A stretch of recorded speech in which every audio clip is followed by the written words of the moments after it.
everybody, welcome back to the Claremont Classic Garage. Today we're going to work on our 1948 Ford 8N. We're going to put the air and fuel systems together. The heart of the fuel system is the tank. We've got a decent one for this one, and we installed it into the hood before we painted it. We still have to fix up the sediment bowl for it. We'll get to that in a little bit. Now we're going to have a look at our manifold. These suffer from a lot of ailments, mostly from here back. So what happens is all four cylinders feed into this log, and so as it goes further back, it's getting hotter and hotter because there's more exhaust added to the mix. And one of the things that I wish Henry had have done a little differently on this was it really needed an ear on each end and one more bolt. So what happens is over time, this manifold, it's so hot back here, it starts to warp away from the engine block. And then it starts getting burned and eroded away until you've got a terrible exhaust leak that nobody can fix. Some fellas will add a second gasket and pack exhaust cement around here, trying to get it to stop leak. And sometimes, if it's not so bad, that'll work. But other times, if it is bad, it doesn't work. So you could just check it. You put a straight edge across it. You can see this end here is fine. Between the front and back half of it is fine. But when you get to the back here, look. You can see how much that's fallen away. So this thing is going to leak like a sieve, even if we put a new gasket on it. So what we're going to do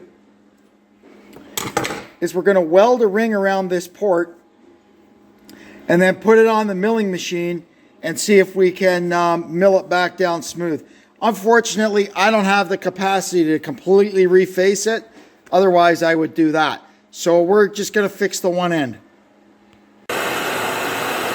This isn't going to really be a structural weld. It's not like we're welding two pieces together and it can't break or something like that. We're just literally filling. So we're going to use our MIG welder. Oh, well, it's not really a MIG welder. It's a wire feed with flex core wire. I'm just putting a little preheat in this first because it seems to work a little better if you preheat it. There we are. It's kind of ugly, but it should work. Welding this old dirty cast iron is not easy because the impurities all come out of it and it makes a horrible mess. But I think we've got something to work with here. I've got it mounted to the mill. It's pretty solid. So we're going to fire it up. Now bring it down until it just touches. Okie dokie, I'll make a few cuts and I'll see you when I'm done. There we are. It's not pretty, but it's the high spot now. I left it just a tiny bit proud, so that's the high spot instead of the low spot. And that should help it seal up nicely and stay sealed up for a long time. When we install the manifold, I use new gaskets, and you'll find that one side of them is sharp, and it'll be a little concave from the die punching process when they make them. And I always put that side against the block. I don't know why. That's just how I do it. That one's already going the right way.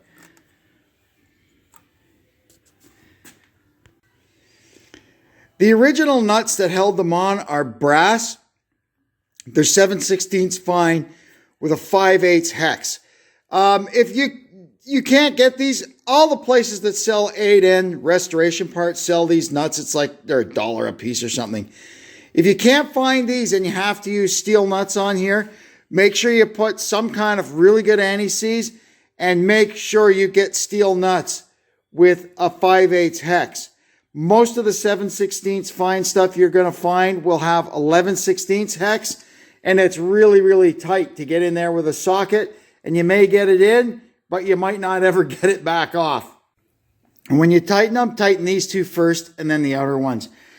There is probably some kind of torque spec for it somewhere, but These ones I just kind of go by feel and reef them up good and tight. They're brass. Torquing them to 60 like I would a normal 7/16 bolt is probably not going to have a happy ending with these. Now we can put our exhaust pipe up to the manifold. You get the 2 halves of the clamp, and you'll see, you hold it up that way, one side of it has got a bigger opening than the other side. The big opening goes up around the manifold, and there's a certain angle, I think it's kind of about like that keeps it out of the way of the air intake pipe. I may be wrong. We can always loosen it off later and twist it around. And make sure the back of it, when you put it up, is in the hanger on the rear axle housing. That all went together pretty nicely. Now back to this. When we weld it up around that port, you don't have to have a milling machine to fix that. I have one, and I try to find excuses to use it every once in a while. You could weld that up. Getting it built up is the important part. And then very carefully with your straight edge and a flap disc on an angle grinder, you could take that down and get it close enough so that it'll seal just fine. Now we can put the throttle linkage together. Before we do that, we need to make sure that our detent plate is okay. If you can catch your fingernail across it, it's still good. You can buy new ones of these pretty cheap. And then what you want to do is flip this over. And if your ball is worn out, you can uncrimp it and crimp a new one in. It's just a ball from a ball bearing. Or you could just put a blob of weld on it and file it round, which is what I normally do with them. So when you push this in, you should be able to feel that going across the detent. And we can. So now we're going to put the bottom together. When the throttle handle is down through the dash, install this bracket. It's got slotted holes. Push it all the way up and just put the nut hand tight. Then you can put on the spring, and then the throttle lever goes on, and in the back of the shaft, there's a little cutout for the bolt to pass through, so the bolt works like a cinch bolt. Then once that's all together, you pull that down, which puts tension on the spring, and tighten those 2 bolts. Next thing that goes on is the compensating spring. It goes from that eye on the back side of the throttle lever down to this bracket that installs on this bell housing bolt, and you can see what it does. I'm not able to explain to you in theory the exact purpose of it, but it's supposed to be there. If Henry Ford put it on there, it needs to be there. Although I've had lots of them that are missing this, and they seem to work just fine. But anyway, it's there. Next, we install the governor rod and the carburetor rod. There's 2 levers on the governor, and the easy way to remember, the long rod goes on the long arm, and the shorter rod goes on the shorter arm. Then we can install the choke rod and put the knob on. It's easier to put it in now without all this other stuff in the way. Now we're going to have a go at this carburetor. The first thing we notice is that the shaft for the choke is twisted right off of it. The choke must be seized. So we're going to put it in the vise and start warming it up with the MAP gas. And hopefully we'll be able to get it turned so we can undo the screws, get the choke blade out of it, and then we can get this shaft out and replace it. I've got a vise grip on it, and you can see the blade is moving. So this end of it is okay. It's this end that we have to try and free up. There we are. We've got it busted free. Now, while that cools off, I'm going to go through my junk and see if I can find another choke shaft. Well, I can't find a choke shaft anywhere around here. So what we're going to do is fix this one. I've made a new lever for it. We just have to braze it to the end of the shaft. So in order to do that, you have to make sure the choke plate is perfectly straight, which it is, in the 100% released position. And now we can go ahead and see if we can braze this on with the map gas torch, because my big torch is out of juice and nobody has any. Well, we got that fixed. In the end, I had to take the shaft out because trying to braze it in situ with the map gas, the body was just wicking away too much of the heat. But once I took it out and put it in the vise, it was fine. So that's back together. I've got this all cleaned up. I had the emulsion well out, and you just probe all the orifices with one of these things and blow compressed air down it, and you'll soon get them cleaned out. Now we're going to put the top half, or the air horn, together. Well, it's kind of an upside down carburetor. I guess you could also call this the throttle body part of it. We put the venturi and the gasket on. Now we're going to put the needle valve in.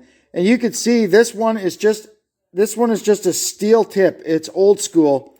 That's why on these old Ford tractors it's very important to turn off the fuel tap when you're done using them, because these things will leak a little bit at rest.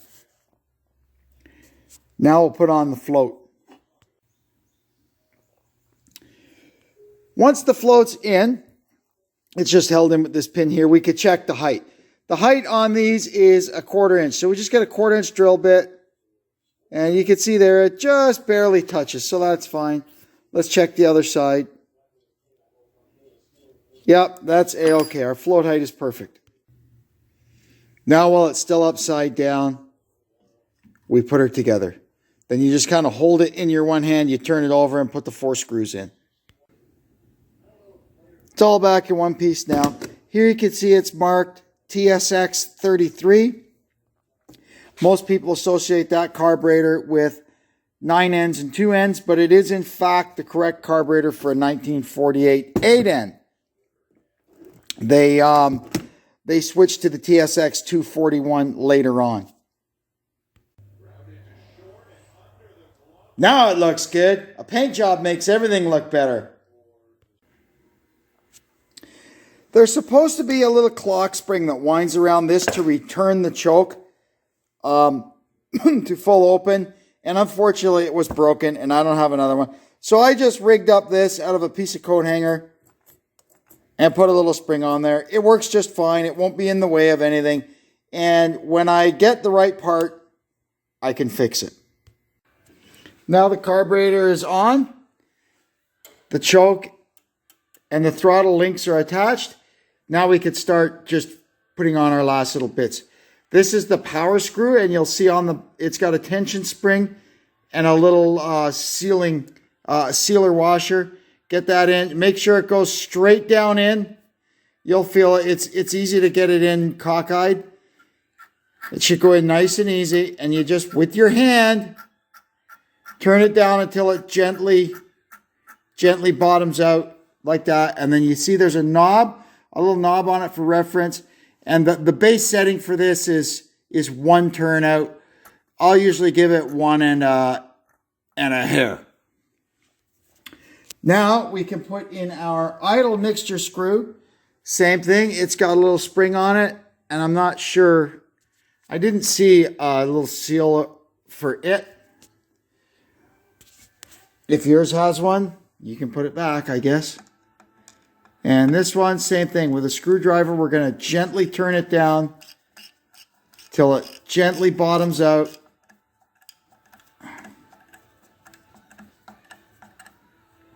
And 1/2, 1 1/2. That'll be our base setting for that. Now, our strainer goes in. Very important. Don't just put any old fitting in here. It's got to be the proper one with the strainer screen on it.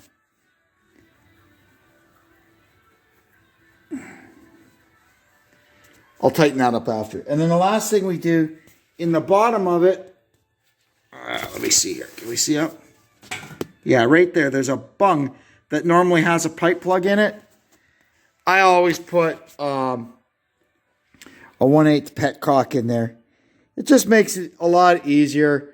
if you're wondering if you've got a fuel flow problem or you want to drain the fuel, you can just open this and see what's going on. Now we have to fix up a fuel valve or sediment bulb. So we're going to start by taking it apart. First thing we're going to do is get the bowl off by unscrewing this nut. Look at the mess in there. Look at how the gasket is, and there's no screen. So this thing would have leaked like a sieve and sent a bunch of junk downstream to the carburetor. Now we'll take out the valve. First you unscrew the gland nut. You have to back this out a little bit so you've got enough room to unscrew the gland nut. Then the whole works just comes out.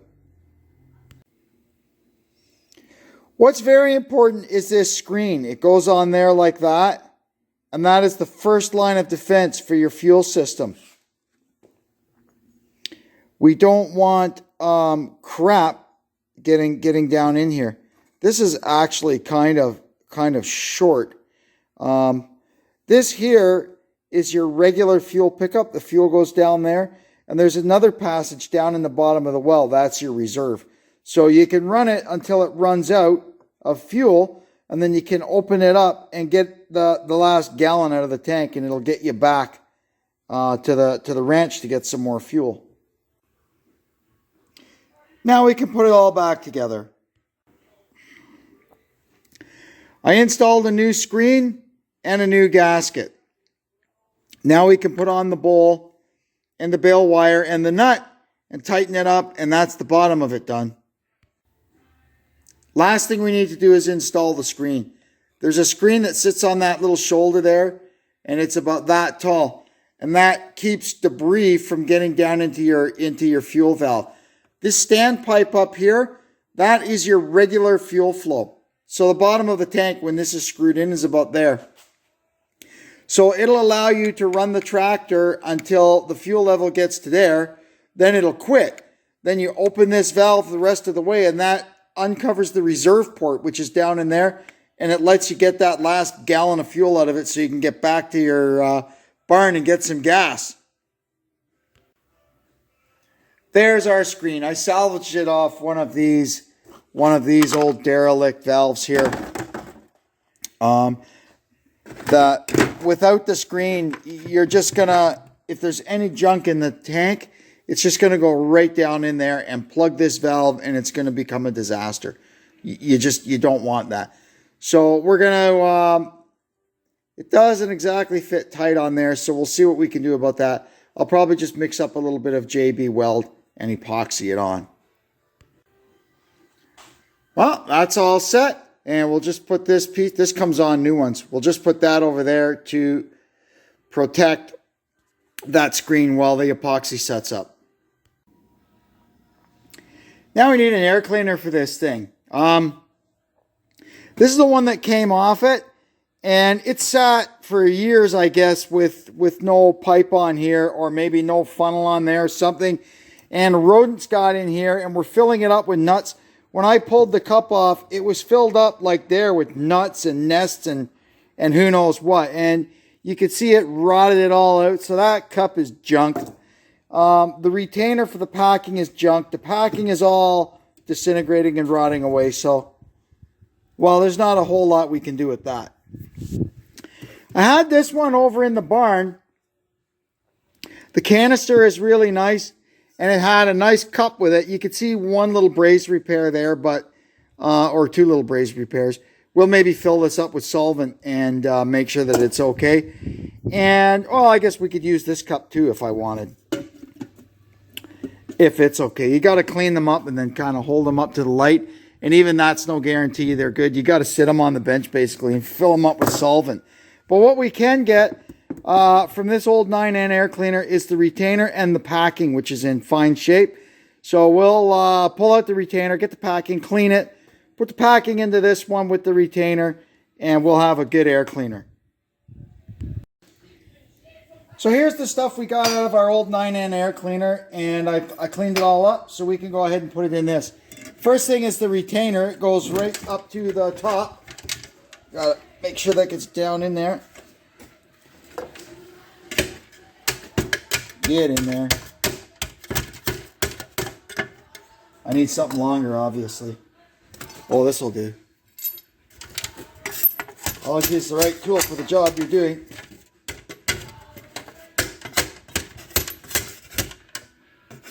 Man, this thing might be a tiny bit smaller in size than a 9N. Oh no, there it goes. There, it's down to the bottom. And now we got to get these things in. They can be a little bit temperamental, but they go. You just gotta get them started, and then they go right in. There, it started over the inner pipe. You just screw that. If this was easy, everybody would do it. All right. Then once you get it started, you just kind of twist her and work her down in. If yours are completely destroyed, you can actually buy these new from the places that sell tractor restoration parts. All right, once you get that all started, and I just use like this piece of dowel, and you just make sure it gets packed all the way down in there, and then we'll put the second one in. Now, what I learned on the first one, if you get your thumbs and just kind of flare the end of it a little bit to get it started over that inner pipe, it helps a lot. And then just sort of twist, and down she goes. And then you got to get started in this one, in here.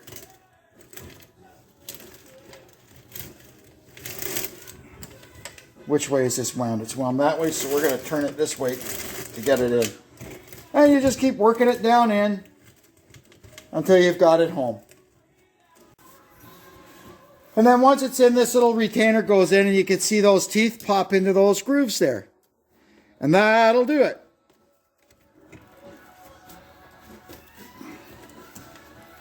Says here. Okay, so we've got that. They're all engaged. And then, of course, the cup will go on. Well, it's upside down, right?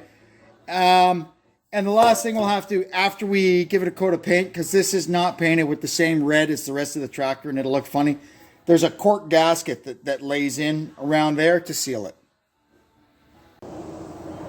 Even better than the cork gasket, we found an O-ring that fits perfectly in there. So we'll use that. I just want to make sure that the clips can compress it. Oh yeah, that's going to work excellent. Ta-da! Okay, so there's our air cleaner, ready. I've mounted our fixed up air cleaner back onto the tractor. I won't put the air intake pipe back on until we know that it runs. We'll be firing it up before we put the hood and everything on to make sure everything is good. Well, that's a wrap on that. We've got our air, fuel, and exhaust systems all fixed up and back installed.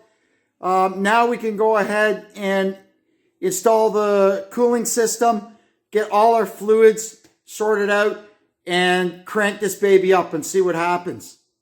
That'll be in, I don't know if it'll be the next video or the one after that, because I still have to do the second part of the electrical video, which will be the lights. Anyway, we'll play it by ear. I've got some parts inbound, so that may dictate what video we do first. At any rate, we'll be doing something in the future. I want to thank you for tuning in. I want to thank you for your continued support of this channel, and we hope we'll see you again very soon. Until then, this is Kevin checking out from the Claremont Classic Garage. So long for now.